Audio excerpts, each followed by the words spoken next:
Hello everyone, my name is Amol More and welcome to our channel Solution to Blackbook. So I welcome you all to our Play with Graphs Phase 2 Lecture 12.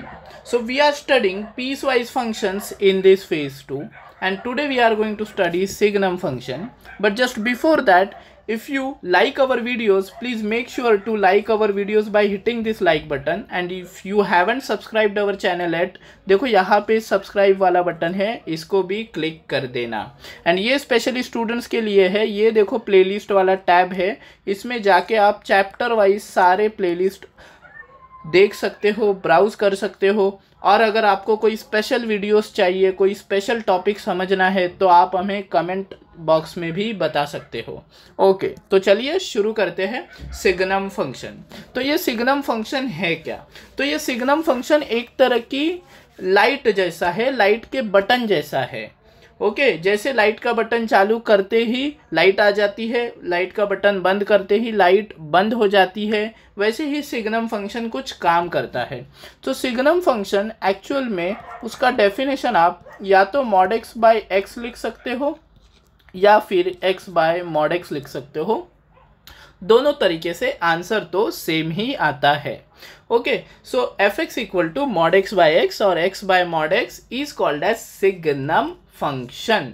Okay, तो ये आपके लिए नया होगा, तो इसको थोड़ा detail में देखते हैं. बट अगर आपने लेक्चर 11 नहीं देखा है तो पहले लेक्चर 11 जाके देख के आओ, तो ही ये लेक्चर 12 आपको समझेगा. So let us start. Suppose आपके पास ये सिग्नम फंक्शन दिया गया है f x equal to mod x by x. मैं ये डेफिनेशन ले रहा हूँ, आप कोई भी ले सकते हो, दूसरी भी ले सकते हो. तो x ग्रेटर देन 0 जब रहेगा तो मॉड एक्स तो खुलेगा x by x, it will be equal to 1. और जब x इक्वल टू 0 रहेगा तो मॉड एक्स खुलेगा 0 upon x will be equal to 0. तो इसे रबी कर देते हैं और सीधा आंसर 0 लिख देते हैं, बिकॉज मॉड एक्स 0 है. ओके, एंड जब x लेस देन 0 रहेगा तो मॉड एक्स खुलेगा minus x upon x is -1. तो यहाँ पे ज़्यादा कंफ्यूज होने की ज़रूरत नहीं है, इधर सीधा सीधा बोला गया है. अगर x 0 है तो आपको सिग्नम फंक्शन का मॉड एक्स बाय एक्स का आंसर 0 लिखना है. अगर x पॉजिटिव है तो आपको आंसर 1 लिखना है, और अगर x नेगेटिव है तो आपको आंसर -1 लिखना है. इसका मतलब x का आंसर और x का वैल्यू आप कुछ भी लिख सकते हो. x can belong to any real number. Okay, जैसे मॉड एक्स के ग्राफ में भी था. बट जो अपना रेंज रहेगा, मतलब y का वैल्यू रहेगा, उसमें खाली 3 एलिमेंट आ रहे हैं. एक तो -1 आ रहा है, एक 0 आ रहा है, एक 1 आ रहा है. ये 3 एलिमेंट छोड़ के सिग्नम फंक्शन आपको कभी कोई आंसर नहीं देगा. राइट? ओके, तो इसको डिनोट करने का एक लॉजिक भी है. The logical step or the denotation is signum of x. Okay, इसे कहते हैं सिग्नम फंक्शन.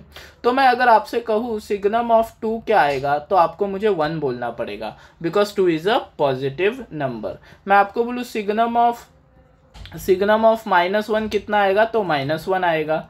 सिग्नम ऑफ -2020 कितना आएगा, तो -1 आएगा, बिकॉज ये नेगेटिव नंबर था, इसी वजह से. सिग्नम ऑफ 0 कितना आएगा, तो 0 आएगा. इस तरह से आपने देखा सिग्नम एक ऐसा ऑपरेटर है जो अंदर के नंबर पे काम करता है, और इस हिसाब से आपको 1, -1 या फिर 0 प्रोवाइड कर देता है. ओके, तो इसका ग्राफ बनाना कतई आसान है. Let us try to make that graph. Okay, ये हो गया आपका कोऑर्डिनेट सिस्टम XY. ठीक है, इसको थोड़ा मैं सेंटर में लाने की कोशिश कर देता हूँ. ठीक है, और ये आपका 1 है और ये आपका -1 है. ओके, थोड़ा नीचे लिख देता हूँ, थोड़ा ये साइड ही लिख देता हूँ. चलो ठीक है. और जब भी x आप पॉजिटिव नंबर लोगे, तब आंसर 1 ही आना है. तो x कोई भी पॉजिटिव नंबर लो, आंसर तो 1 ही आ रहा है. इसका मतलब क्या, ये यहाँ से एक स्ट्रेट लाइन आ रही है. I need to make the change in the colour, it will look nice. ये स्ट्रेट लाइन आनी है ऑल एक्स पॉजिटिव नंबर्स के लिए. बट अगर ध्यान से देखोगे इस आदमी को, तो 0 पे आंसर 1 नहीं आता. 0 पे आंसर क्या आता है, 0 आता है. इसलिए मैंने यहाँ पे देखो हॉलो सर्कल बनाया है, 0, 1. 0,1 ये कभी भी इस ग्राफ का पार्ट नहीं हो सकता, बिकॉज जब x का वैल्यू 0 हो जाएगा y का भी वैल्यू 0 आएगा, वो 1 नहीं आ सकता। 0 के आगे सारे वैल्यूज देखो 1 ही आ रहे हैं, 0 के आगे सारे वैल्यूज देखो डायरेक्टली 1 है। अभी 0 के पीछे के वैल्यूज अगर रखे आपने, सारे नेगेटिव वैल्यूज रखे, तो क्या हो जाएगा, ये नेगेटिव वैल्यू, ये नेगेटिव, ये नेगेटिव, सबके लिए आंसर तो -1 ही आना है। सबके लिए देखो मैं -1 बना रहा हूँ, इसका मतलब यहाँ पे भी एक मस्त पैकी स्ट्रेट लाइन आने वाला है ऐसा। ओके, वो इन्फिनिटी अनंत काल तक चलता जाएगा। बट एक इम्पॉर्टेंट चीज़ है कि 0 पे आंसर -1 नहीं आ सकता। क्यों नहीं आ सकता बेटा? बिकॉज 0 पे आता है 0। तो इस तरह से आपका सिग्नम फंक्शन का ग्राफ तो बन गया है। तो इसके बारे में थोड़ा इंटरेस्टिंग चीज़ें देख लेते हैं। ओके, तो अगर सपोज आपका f of x signum of x है, SGN ऑफ x है, ठीक है, तो यहाँ पे मैं इवन या ऑड फंक्शन चेक करने वाला हूँ। तो f ऑफ -x क्या आएगा? तो basically it will B SGN of -x। Now suppose x is a positive number यहाँ पे, तो इसका आंसर 1 आएगा। तो अगर x पॉजिटिव है तो ये अंदर का नंबर नेगेटिव हो जाएगा और ये -1 आंसर देगा। मतलब इसको मैं -SGN ऑफ x भी बोल सकता हूँ ना, राइट? ओके, अगर आपको कोई डाउट है तो मैं दिखा देता हूँ। SGN ऑफ 2 कितना आता है बॉस? 1 आता है। तो SGN ऑफ -2 कितना आता है बॉस? ये तो पता है -1 आता है, बट -1 को हम -SGN ऑफ 2 लिख ही सकते हैं ना।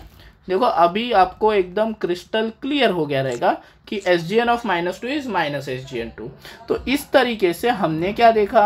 हमने ये देखा कि f of -x is -fx। इसका मतलब क्या होता है? fx is an odd function. fx is an odd function. तो ऑड फंक्शन है मतलब सिग्नम x तो हो गया odd function. It is symmetrical in opposite quadrants. Very very important, it is symmetrical in opposite quadrants. ये हमने previous videos में बहुत डिटेल में दिखाया है, तो अगर आपने वो देखे नहीं है तो मैं इसकी डिस्क्रिप्शन बॉक्स में वो लिंक प्रोवाइड कर रहा हूँ प्ले विद ग्राफ्स के प्लेलिस्ट के लिए। इसी को हम ऐसे भी बोलते हैं, it is symmetrical in opposite quadrants या फिर अबाउट ओरिजिन। अभी मैं ये आपको रियलाइज करके दिखा रहा हूँ। देखो फर्स्ट क्वाड्रेंट में जो ग्राफ आ रहा है एग्जैक्टली सेम ग्राफ रिफ्लेक्ट होके थर्ड क्वाड्रेंट में आ रहा है, तो ये अपोजिट क्वाड्रेंट्स में सिमेट्रिकल हो गया, राइट? या फिर आप ऐसे बोल सकते हो कि ओरिजिन के राइट साइड में जो ग्राफ है सेम ग्राफ ओरिजिन के लेफ्ट साइड में है, इसे कहते हैं symmetrical about origin. Okay, reflection about origin. तो इस तरीके से हमें ये पता चल गया कि it is symmetrical in opposite quadrants, मतलब it is an odd function.